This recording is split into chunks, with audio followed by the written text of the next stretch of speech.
День за днем корреспонденты нашего телеканала следят за событиями в республике и за ее пределами. Сегодня, подводя итоги этой недели, мы расскажем вам о самых заметных из них. Вы смотрите программу «Якутия. День за днем». В студии Петр Васильев. Здравствуйте. Вот о чем расскажем в ближайший час. Владимир Путин поручил правительству до 15 июня подготовить предложение о льготной ипотеке для семей с детьми до 14 и семей участников СВО. В Госдуме уже определились с концептуальными набросками. В пострадавших от паводка населенных пунктах Якутии могут продлить отопительный сезон. Главам муниципалитетов рекомендовали направлять заявки ресурсоснабжающим организациям. Лето в самом разгаре, ремонтные работы в жилых домах. Расскажем, как идет процесс в домах столицы республики. Кул-Шариф, Юлык и, конечно же, Чак-Чак. Якутия готовится принять федеральный Сабантуй. В столице совсем скоро развернется татарское подворье. Расскажем и о старте финальной части спортивных якутян. Юные атлеты борются за победу в 5 дисциплинах.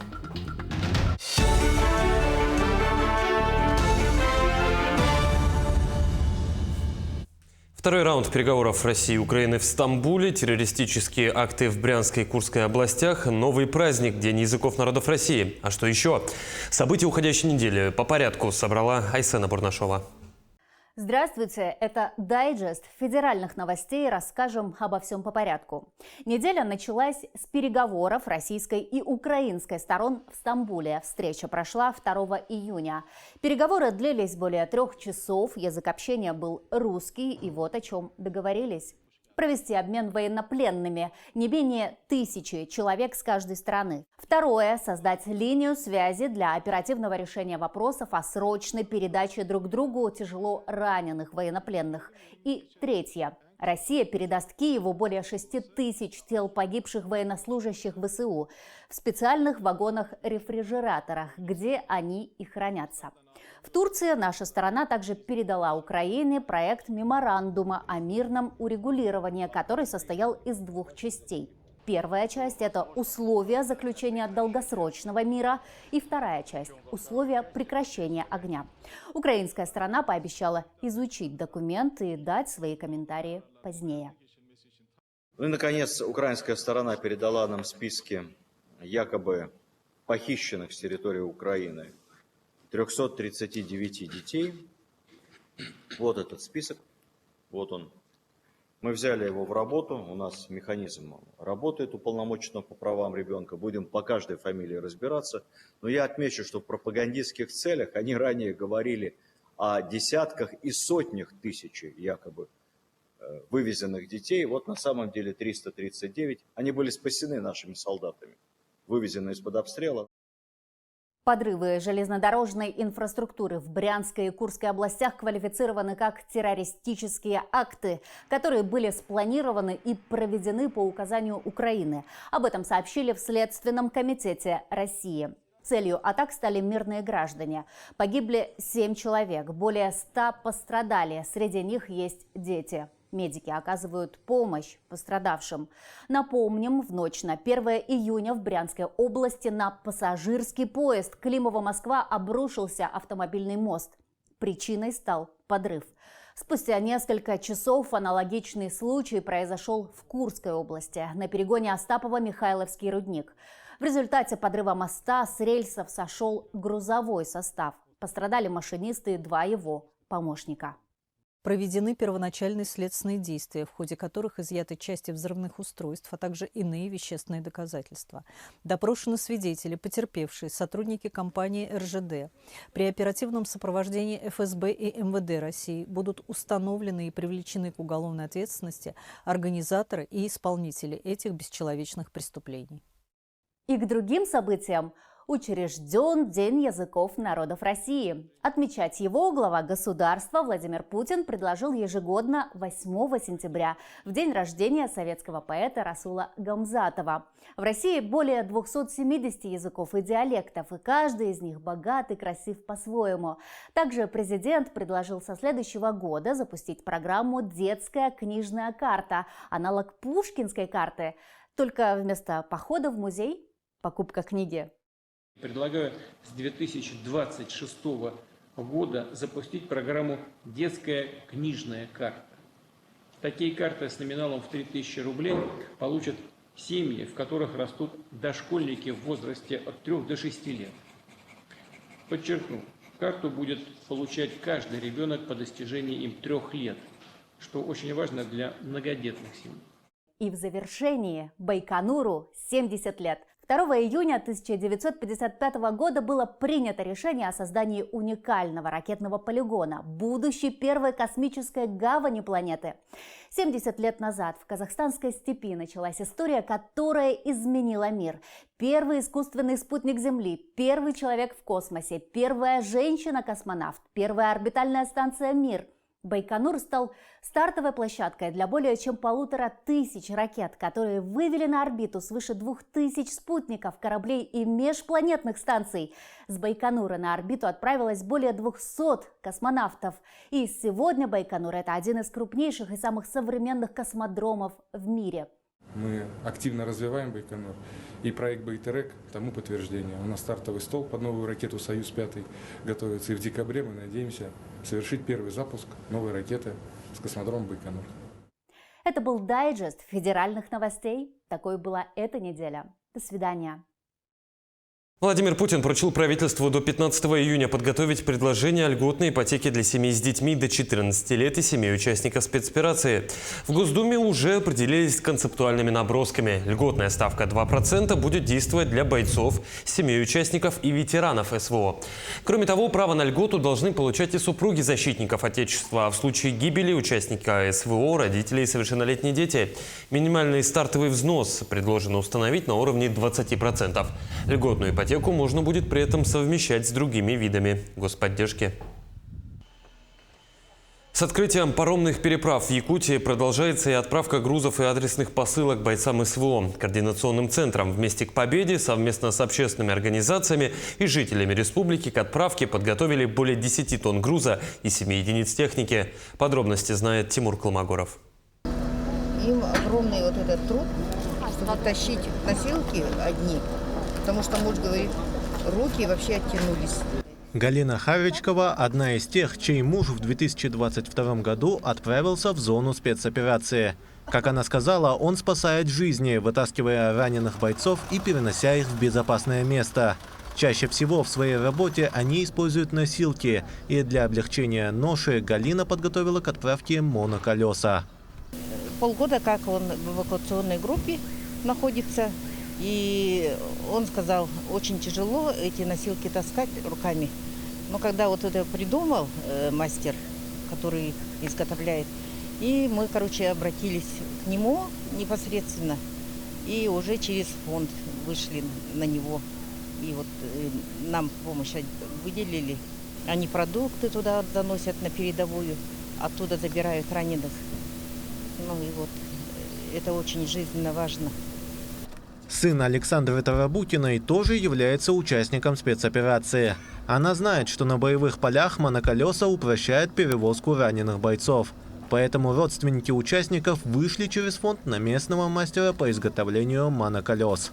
Эти моноколеса делают здесь, в Якутске. И их делают по России очень мало где делают.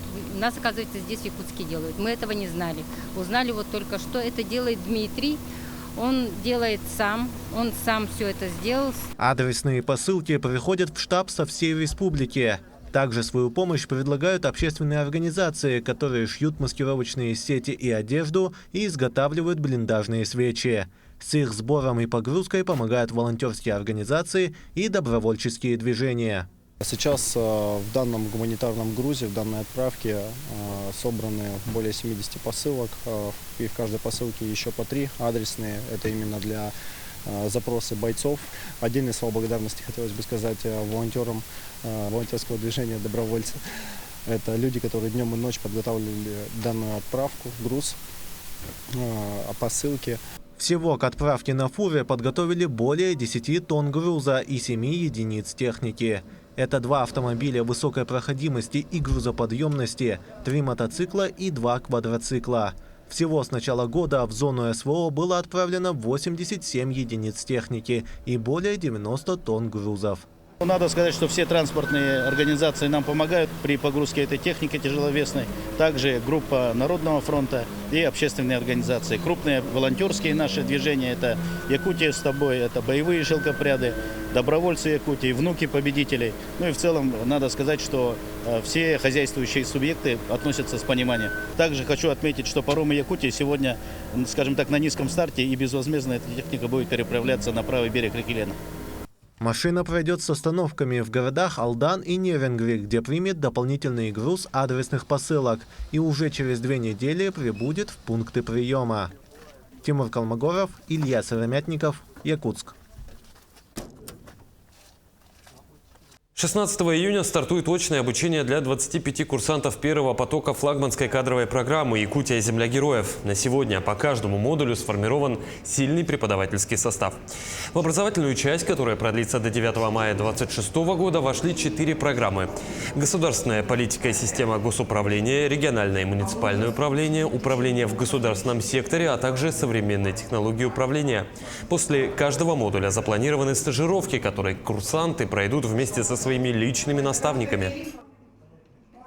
Якутянин Ринат Полятинский прославился в республике благодаря видео, на котором он в одиночку занимается разминированием участка дороги для продвижения наших войск. Сейчас Ринат находится в очередном отпуске и приехал в родную республику на побывку. С героем-сапером встретился мой коллега Александр Хавренко. С раннего детства Ринат Полятинский знал, что будет военным. В выборе карьеры ему помог пример деда. И после окончания школы Ринат поступил в Тюменское высшее инженерное командное училище. То самое, которое много лет назад закончил его дедушка.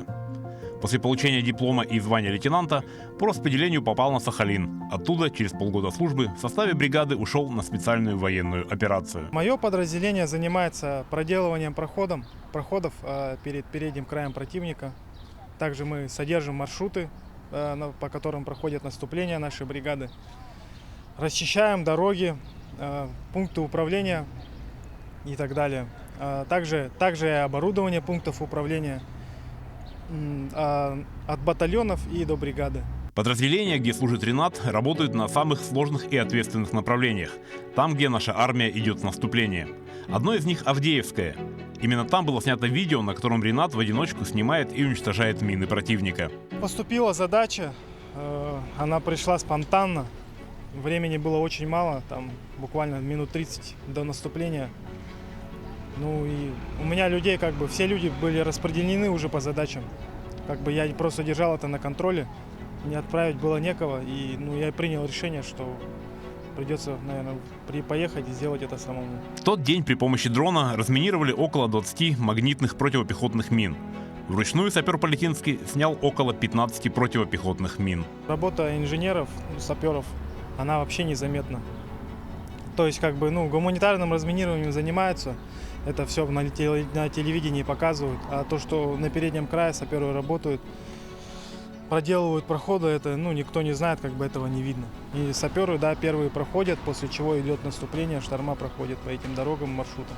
Вопреки известной шутке про то, что сапер ошибается дважды, в первый раз, когда выбирает профессию сапера, Ринат считает, что поступил правильно. Это то, о чем он мечтал с детства – служить в армии и защищать свою страну. Мы продолжим подводить итоги минувшей недели после небольшой паузы. Оставайтесь с нами.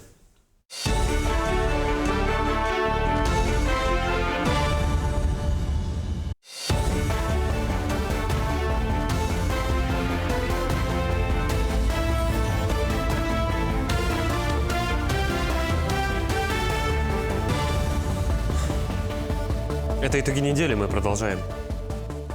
Весеннее половодье и нарушение правил грузоподъемности автомобилей стали причинами ухудшения дорог на федеральных трассах Вилю и Колыма. На реке Вилю из-за повышения уровней воды изменилась работа паромных переправ. Сейчас ведутся работы по обустройству подъездных путей к причалам. На трассе Колыма между селами Харбала-2 и Кыи автомобили промышленных предприятий и строительных организаций не соблюдали весовой контроль, в результате чего продавили дорожное полотно. Сейчас движение на участке восстановлено, проводятся ремонтные работы. Региональные дороги АМГА на территории Усьмайского района также в связи с повышением паводковых вод есть участки затопления между селами Эльдикан и Солнечный, а также между селами Усть-Мая и Петропавловск. После спада воды дорожное полотно будет восстановлено. На всех затопленных участках организовано дежурство подрядных организаций, подготовлены инертные материалы и техника. В целом, с открытием паромной переправы нагрузка на федеральную трассу Колыма выросла. Фуры, забитые полностью грузом, пренебрегая правилами перевозки, не просто ломают дорожное покрытие, но и сами попадают в западню. Вот так складывается ситуация на федеральной автодороге Колыма. Выше груза просто проваливаются под землю. Эти видео были сняты в Татинском районе. Автомобили не только повредили дорогу, но и заблокировали движение, что парализовало движение по трассе. Фуры, доставляющие грузы в северные районы, и большегрузы нетропользователи нарушают правила перевозки, тем самым ломая и без того находящуюся в плохом состоянии федеральную трассу. На данный момент времени на федеральной дороге Колыма проводятся работы по капитальному ремонту участка 197-204, строительство реконструкции 1121 по 1142 километр 3-4 этапы. Также проводятся работы по участкам ремонта общей протяженностью 33,6 километров. Управлением дороги Вилюй было принято решение о выставлении передвижного весового контроля на 2 проблемных участках федеральной трассы Колыма. Первый пункт расположился на 177-м километре у села Чурапча, второй на 264-м километре у Итыкёль. С момента установки передвижного контроля на каждом из объектов дежурят сотрудники Упордор Вилюй и Ространснадзора. По весогабаритному контролю на одиночном автомобиле допустимая масса снаряженного автомобиля составляет на двухосные 18 тонн, на трехосные 25, на четырехосные 32, на пятиосные 38 и более. А также и на автопоезда сидельные прицепные, то есть трехосные 28 тонн, на четырехосные 36, пятиосные 40, шестиосные 44 и более. Наиболее разбитыми участками федеральной трассы Колыма как раз-таки являются районы возле населенных пунктов Чурапча и Итыкёль. Сейчас здесь проводится восстановление земляного полотна. Работы ведутся круглосуточно. Сегодня идут работы. 4 подрядные организации занимаются этим восстановлением земляного полотна. Параллельно у нас идут сегодня работы по капитальному ремонту на участке от 197 по 216 километр. Но это с вводом в 2026 году. Сегодня пока работы в рамках выделенных средств производятся. Передвижные весовые контроли будут стоять до 15 июля, тем самым обеспечат безопасность дорожного движения во время проведения игр Манчары. Ну а тем, кто все-таки нарушит законодательство, грозит серьезный штраф за порчу федеральной дороги. Вероника Таюрская, Виктор Дьячковский, Якутск. Начало лета олекминчанам испортила новость о том, что речные перевозки на скоростных судах будут субсидироваться частично. Максимальная стоимость билета по коммерческой цене составит 15 тысяч рублей. При этом детские билеты с 10 лет оплачиваются полностью. Как сложатся перевозки по реке далее, смогут ли найти приемлемое для всех решение, Елена Фаст искала ответы на эти вопросы. С большим нетерпением жители Алекминского района ожидали речных перевозок. Конечно, время в пути занимает много, зато стоимость выходила вполне бюджетная по сравнению с авиаперелетом. Для жителей же района речные перевозки – единственный способ попасть в районный центр, чтобы следовать дальше. Вопрос решен, и по информации Минтранса Республики с 10 июня 2 раза в неделю выйдет рейс Алекминск-Ленск. По информации администрации Алекминского района, с 10 же июня должны начаться перевозки Алекминск-Якутск. Правда, субсидированных билетов будет не более 10 в одну сторону. Остальные будут реализованы по коммерческой стоимости – 15 тысяч. Продажи билетов еще не начали, но мнение населения однозначно. Это вообще дорого было. Нам, пенсионерам, целых половина, больше половины на это пойдет. Если так. Дорого, да? Да, конечно, дорого. А вообще нужны речные перевозки? Речные перевозки обязательно нужны. Нам же вот это самое необходимое – транспорт на лето. А на самолеты никак. Дорого. Конечно. Каждый год пользуемся. А нынче вот говорят 15 тысяч будет это по карману нам очень дорого. Очень завышено, я считаю, потому что мы труднодоступный у нас регион, и нам, конечно, бы цена, чтобы была приемлемая. Да, ну хотя бы 10-11, ну никак там не 15. Это дороговато, конечно, дорого для людей. Как было раньше, вот это приемлемо. Потому что очень много больных, с детьми едут, и вот это вот такая цена это. Конечно же, возмутительно, потому что мы оказались заложниками ситуации. Вылететь с города Алекминска это будет стоить более 20 тысяч в одну сторону, а речные перевозки, которые были, скажем так, более демократичные, стали очень дорогими. 15 тысяч на одного человека, если ты едешь с семьей, это только добраться до Большой Земли, скажем, до Якутска, до центра, будет стоить бешеных денег. При этом детский билет, стоимость которого с 10 лет полная стоимость, то бишь 15 тысяч, ну это возмутительно просто, возмутительно.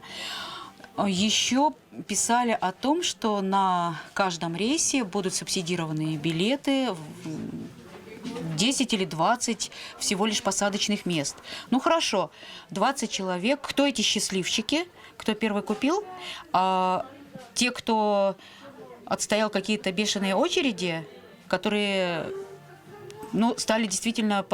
Что за счастливый билет такой, да? Мы будем ехать 12 часов в одной посудине, трястись целый день и за разные цены. Хотя я буду точно так же прописана в городе Алекминске, иметь прописку, но при этом заплачу бешеные деньги. И ни комфорта, ни питания, ни каких-то там условий. Это очень сложный путь. В сложившейся ситуации пока выхода не видно. У перевозчиков и Минтранса свои весомые аргументы. Тем временем жителям придется определиться, что дешевле. Доплатить и улететь за от 19 тысяч и выше или за 15 тысяч трястись 10-12 часов. Елена Фаст, Максим Копылов, Алекминск. В пострадавших от паводка населенных пунктах Якутии может быть продлен отопительный сезон по решению муниципальных властей. Об этом сообщил министр жилищно-коммунального хозяйства и энергетики Вячеслав Емельянов. Муниципалитетам необходимо своевременно подписывать дополнительные соглашения к действующим и обеспечивать оплату фактически потребленных ресурсов. Эта цитата особенно важна для организации просушки объектов капитального строительства, включая здания бюджетных учреждений, частных жилых домов, а также обеспечения теплоснабжением пунктов временного размещения, добавил он. На заседании КЧС дана рекомендация главам муниципальных образований в случае принятия решения о необходимости продления отопительного периода главам муниципальных образований подают заявку в ресурсоснабжающие организации. Ресурсоснабжающих организаций у нас много по республике, в том числе и ГУК ЖКХ, если крупные смотреть, Теплоэнергосервис и частные организации. В этой связи главам муниципальных образований необходимо подать заявку, в установленном порядке подписать дополнительные соглашения к действующим договорам предоставления коммунальных услуг и обеспечить оплату за потребленные ресурсы. Подготовка к отопительному сезону тем временем начинается летом. Фонд капремонта приступил к работам по замене систем теплоснабжения. За короткое якутское лето планируется охватить 95 домов в 13 районах. 16 домов, которые подлежат замене, находятся в Якутске. Уже сейчас работы завершены в 2 домах, еще в 2 предстоит закончить в ближайшее время. Отмечу, замене подлежат все, кроме батарей. Их жильцы меняют сами. Система отопления у нас была старая.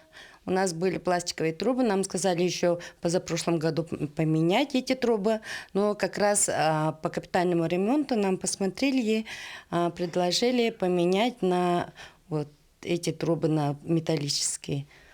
И нам сделали вот недавно, поменяли, но были сложности того, что соседей не было, и пришлось подождать, а так парни сделали быстро, качественно. Тем временем фонд капитального ремонта совместно с МинЖКХ проверил ход работ в 2 многоквартирных домах в Якутске. Подробности в следующем сюжете. Дому на улице Каландрашвили почти полвека. На капитальный ремонт было выделено около 4,5 миллионов рублей. Работы уже почти все завершены. На очереди фасад. Шпаклевка, замена пластиковых панелей и покраска стен. Ожидается, что фасадные работы будут закончены в течение 3 недель. Выполнено почти 90% работы. Осталось около 6 балконов. С крыльцом были проблемы. Она сыпалась каждый раз. И пришлось по несколько раз заливать бетон.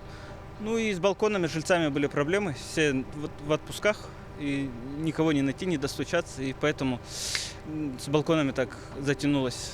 В другом доме на улице Октябрьская производится замена коммунальных сетей. Без замечаний не обошлось, однако подрядчики уверяют, что до конца месяца устранят все дефекты. Всего же в этом году капремонт запланировано в 230 МКД. Проблема на самом деле большая в допуске. Если будут жильцы более открыты и не боятся допускать, и самое главное допускать в строительный сезон, который в Якутии короткий, то есть короткое время для капитального ремонта, мы гораздо быстрее и гораздо эффективнее будем проводить капитальный ремонт.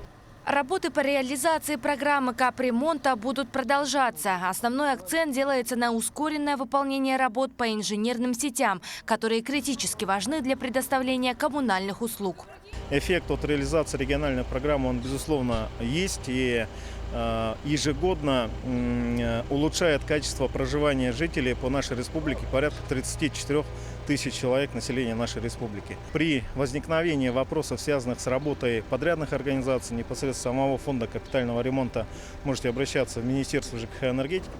Отметим, что выездные проверки проводятся каждую неделю. Они позволяют профильным ведомствам оперативно выявлять отклонения и обеспечивать прозрачность реализации региональной программы капитального ремонта. Даяна Федорова, Иван Сракаумов, Якутск. Мы продолжим подводить итоги минувшей недели после небольшой паузы. Оставайтесь с нами.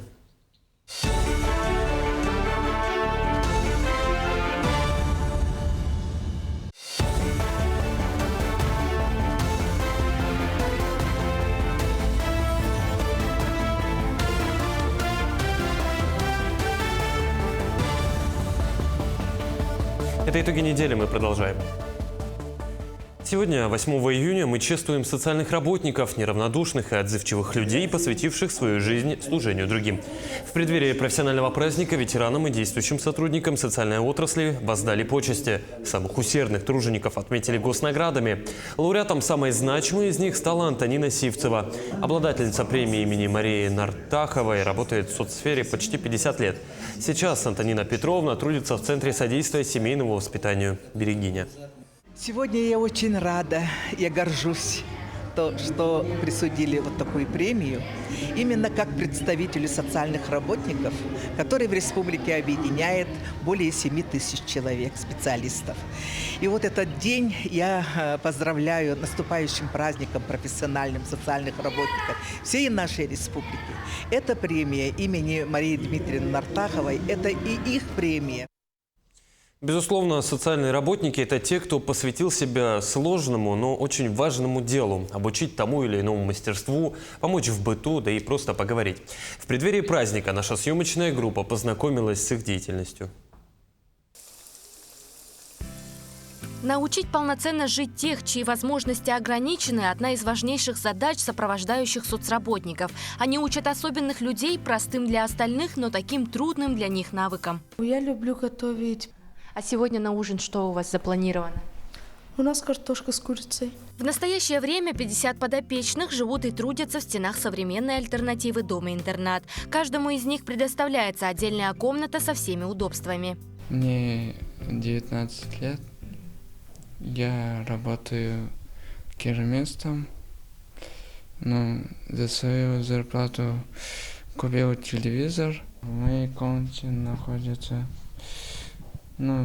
телевизор, вот, и ноутбук. Сопровождаемые после прохождения адаптации и социализации успешно трудятся на открытом рынке труда. Меня здесь всему научили, я уже самостоятельно и супы готовлю, и сам самостоятельно передвигаюсь по городу. От выбора профессии до работы по специальности. Не менее важным является трудоустройство людей с инвалидностью. С прошлого года работает мастерская Art City, где работают швеи и гончары. Мы с ребятами создаем изделия из глины. Сейчас вот как раз готовимся к исыху. Лепим балаганчики, окуриватели для дома. К исыху также готовятся и швеи. В мастерской они изготавливают текстиль для кухни и различные изделия. Нравится работать. А в лбах мы сначала отмеряем там сантиметры и детали. Длительность рабочего дня составляет 4 часа. Организация сотрудничает с различными предприятиями, которые готовы предоставить рабочие места для людей с ОВЗ. Мы также очень тесно сотрудничаем с Центром занятости. По соглашению акционерного общества «Золото Селигдара» ребята получают заработную плату. Работа соцработников не только меняет жизни подопечных, но и способствует созданию более инклюзивного общества. Организация «Сетим» продолжит и дальше выполнять свою важную миссию по поддержке людей с ограниченными возможностями здоровья. Даяна Федорова, Элита Махно, Якутск. Людям с ограниченными возможностями здоровья повсеместно помогают получать востребованные навыки как в быту, так и на работе. Их обучают, как правильно говорить, общаться, готовить еду. Вместе с тем они работают и даже изготавливают различные вещи и предметы. Так в Якутске для людей с ОВЗ работает специальная столярная мастерская. Здесь их учат пилить, строгать, шлифовать и изготавливать различную простую мебель. Например, скамейки и полки. Кроме этого, им обязательно рассказывают о правилах безопасности в мастерской при работе с инструментами и станками, а само обучение проходит несколько раз в неделю. Совмещал работу с педагогической деятельностью, больше на волонтерских началах. И где-то, наверное, года 3 назад так потихоньку начал с ребятами заниматься. Людям надо усложнять задания, получать какие-то навыки, которые могут пригодиться в жизни. Собственно, столярная мастерская поэтому и была выбрана. Ну и в том, что помимо непосредственных каких-то профессиональных навыков могут вынести еще какие-то умения, которые можно в жизни использовать. Потому что таких ребят много, на всех социальных работников не хватит. Летние каникулы – время не только отдохнуть перед следующим учебным годом, но и научиться чему-то полезному и даже определиться с будущей профессией. На профориентационных курсах «Я медик» школьников погрузили в премудрости врачебного дела. Преподаватели Якутского медколледжа рассказали и показали ребятам, как делать перевязки, оказывать первую помощь и зашивать раны. Сегодня 70 детей от 9 до 17 получили сертификаты. Они свидетельствуют об успешном прохождении курсов и дают дополнительные баллы при поступлении в медколледж. 5-й год мы это проводим, и результаты очень хорошие. Потому что те дети, которые здесь учились и закончили, они и поступают, потому что дополнительные баллы. И они же и очень хорошо обучаются, потому что уже они уверенно идут. Когда другой школьник, он это не знал, он не знает, что делать, а это уже идет и самостоятельно. С этого у человека, нашего первокурсника, получается уверенность. Республиканский этап конкурса «Воспитатель года» подошел к концу. Профмастерство показали 27 педагогов с разных уголков республики. Лауреатами стали 15 воспитателей. Почетное звание финалиста присудили 5 конкурсантам. Ну а победу и право называться лучшим воспитателем Якутии завоевала Виктория Заболотняя из Вилюйского района. Она же и будет отстаивать честь республики уже на всероссийском уровне. Конкурс прошел просто волшебно и удивительно.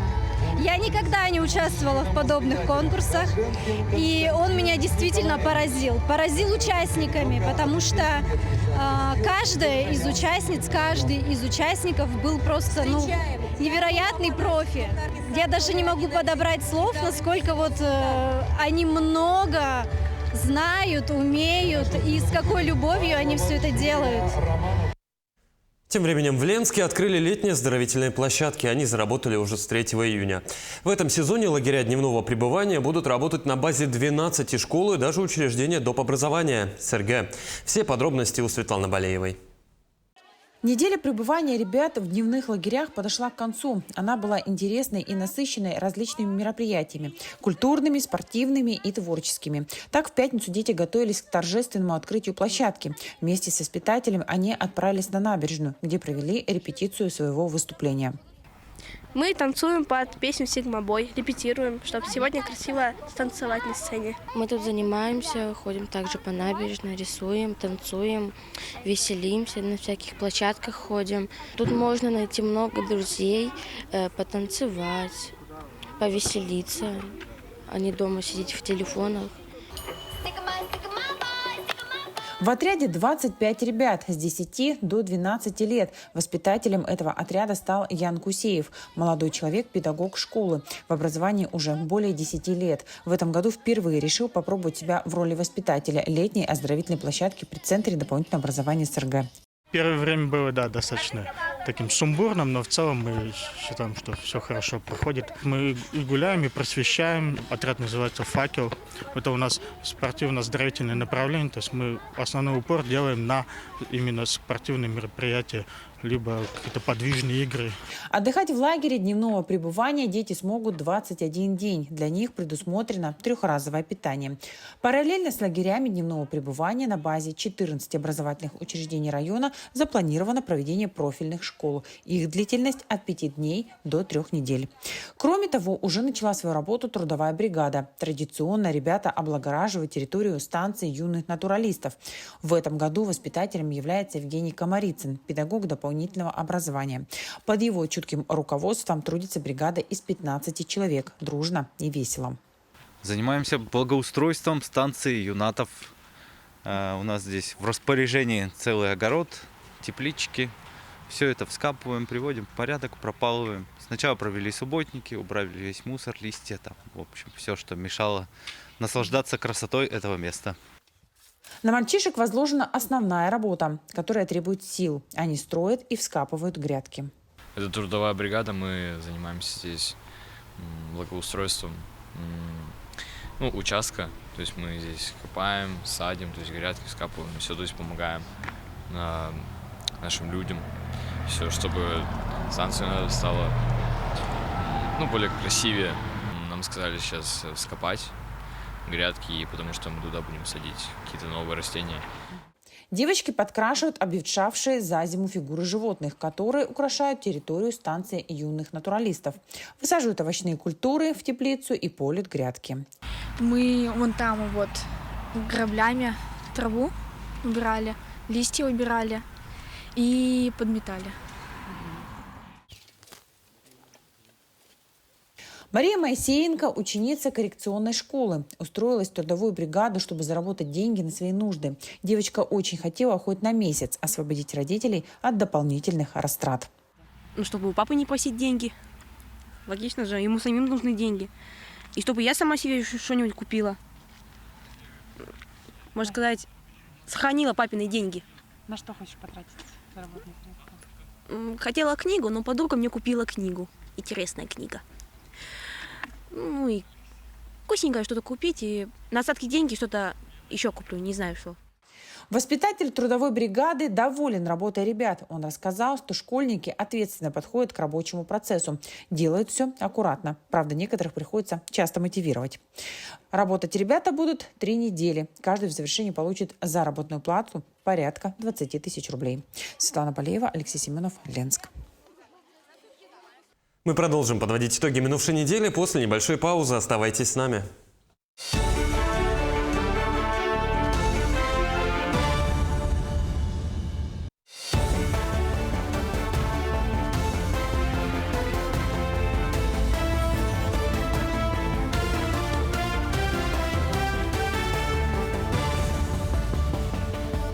Вы смотрите программу «Якутия. День за днем». Мы продолжаем. Пока стоят священные горы, мир не рухнет. Под таким лозунгом в Нерюнгринском районе в этом году впервые пройдет республиканский Сэхолонхо. Подготовка к этому масштабному мероприятию идет полным ходом. Праздник станет важным шагом в развитии туристического потенциала региона, а в дальнейшем на месте проведения Сэха будет построен целый всесезонный парк спорта и отдыха. Как идет подготовка к мероприятию, узнаем у наших коллег.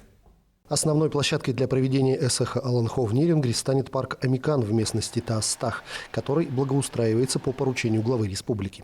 В рамках подготовки к празднику строится 16 объектов, необходимых для проведения обрядов и церемоний, а также для организации традиционных конкурсов и спортивных соревнований. Я уверен, что с сегодняшнего дня, вот сегодня мы и на нашем совещании после обеда, которое провели, отметили это, что сегодня остается ровно месяц до начала Эсэха Аланхо, и сегодня необходимо всем без исключения приложить максимум усилий, достигнуть максимальной концентрации для того, чтобы мероприятие прошло по-настоящему на высоком организационном уровне, и чтобы Эсэх Аланхо на Нерингрийской земле стал самым ярким событием в республиканской культурной жизни. Мы для этого приложим максимальные силы, и я уверен, что так и получится.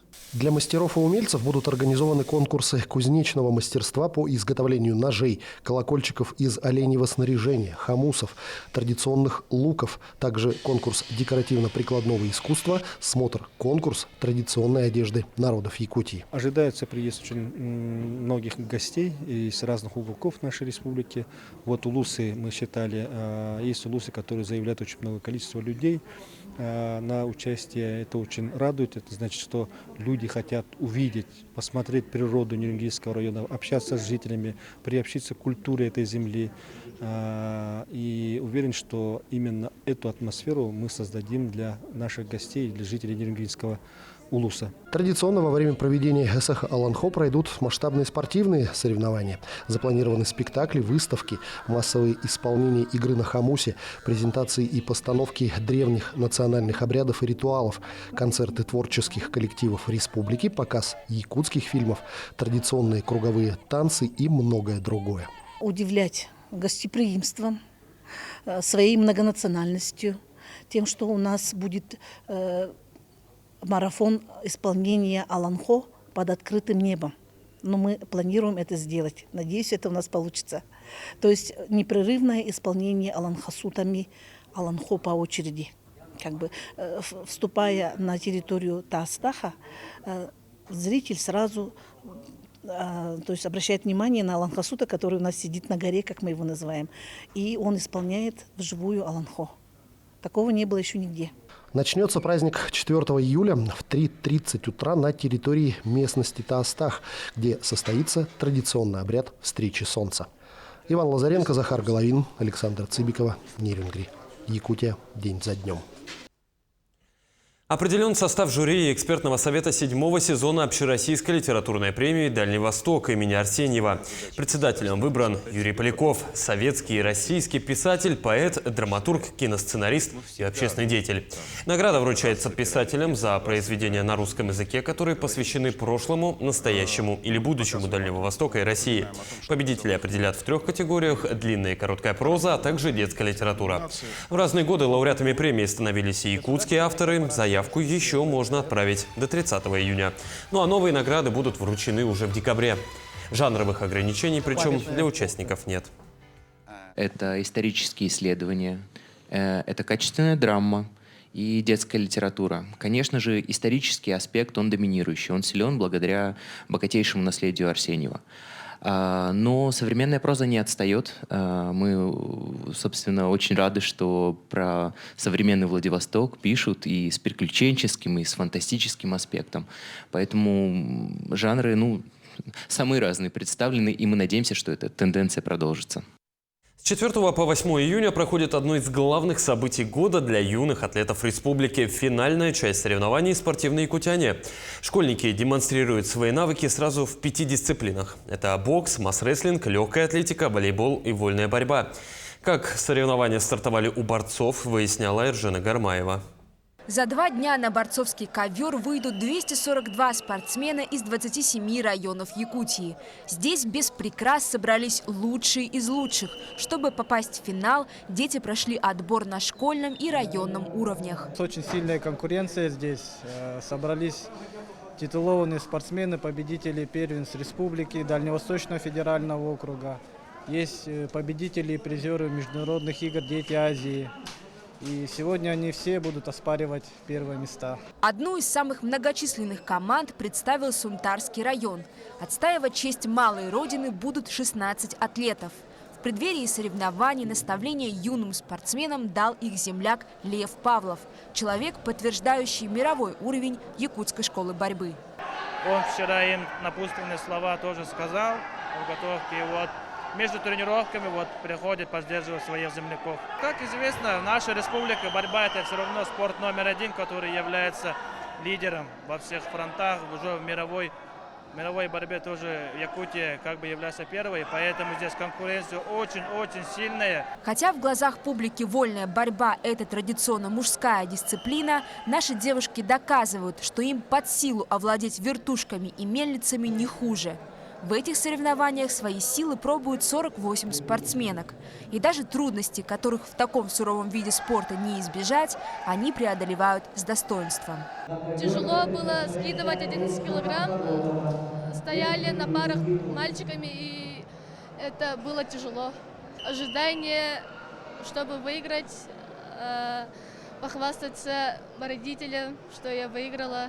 Имена победителей турнира по вольной борьбе будут известны 6 июня, а общее закрытие всей спартакиады, церемония награждения призеров и тренеров мы увидим уже в это воскресенье.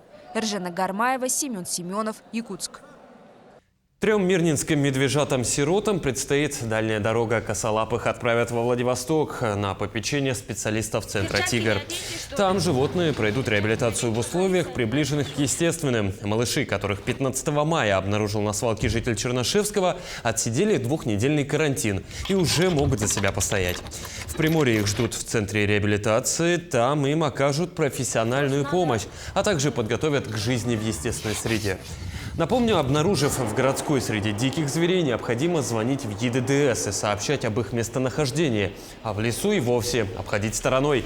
За вынос диких животных из среды обитания предусмотрена административная ответственность. Пробы были направлены в Якутскую республиканскую лабораторию для исключения заболевания. Это у нас сибирская язва, особо важное заболевание. Результат у нас отрицательный. Самостоятельно не надо помогать им, так как, особенно медвежатам, так как мать их может находиться недалеко, и это опасно для жизни и здоровья для граждан. Бег в мешках, битва на бревне и щедрое национальное угощение. В средние века татарские земледельцы именно так отмечали окончание посевных работ. Ну а в наши дни бурное веселье в начале лета стало не просто хорошей традицией, а целым федеральным праздником – Сабантуем. Его, к слову, принято проводить за пределами Татарстана, и в этот раз в честь встречать гостей выпала Якутия. Все нюансы подготовки знает Вероника Таюрская. В 2022 году Якутия, обогнав более 60 городов, была выбрана регионом для проведения юбилейного федерального Сабантуя. Эстафетную палочку республика приняла от Яшкар-Олы. К нам прилетают гости изо всех регионов Российской Федерации, более 1000 человек. И мы ожидаем посещения этого мероприятия в количестве 50 000 человек. На это федеральное мероприятие, 25-й юбилейный федеральный Сабантуй, конечно, приедет Раис Республики Татарстан, все руководство Республики Татарстана. Приедут председатели национальных общественных организаций со всех регионов России. Федеральный Сабантуй – это не просто праздник, это мероприятие для обмена культурой. Еще в далеком 2021 году, во время проведения Дней Якутии в Татарстане, были подписаны соглашения о сотрудничестве в разных отраслях, в том числе и в духовной. Здесь будет представлена на территории Комсомольской площади очень интересная презентация якутской урасы, якутской культуры, культуры народов Республики Саха-Якутия. Отдельно будет представлена презентация истории и культуры наших муниципальных образований, где проживает татарское население. Это Мининский район, Алекминский, Нирюнгринские улусы. Частичка души татарского народа будет отражена на Комсомольской площади, где уже сейчас идет сборка подворья. В каждом из павильонов жители и гости Якутска смогут найти что-то для себя, а именно традиционное вышивание, старинные предметы и, конечно же, колоритную татарскую кухню. Изюминкой подворья стали строительные материалы, привезенные из Татарстана специально для федерального Сабантуя. Каждый житель сможет попробовать мастер-классы, повязать, поколоть, приготовить, попробовать национальную кухню, самовары. Поэтому представим всю культуру национальную татар. Добирались мы очень долго, 10 дней фуры преодолевали 8000 километров. На протяжении 10 дней, то есть они добирались из Республики Татарстан к вам сюда, в Якутию. На 2 дня Комсомольская площадь, стадион Туймада и парк культуры и отдыха погрузят якутян в богатый культурный мир Татарстана. Ну а следующий, 26-й по счету федеральный Сабантуй, отправится в Омскую область. Вероника Таирская, Владимир Павлов, Якутск. Такое увидели уходящую неделю наши корреспонденты. Мы и дальше продолжим следить за развитием событий. Ну а я с вами прощаюсь. До встречи.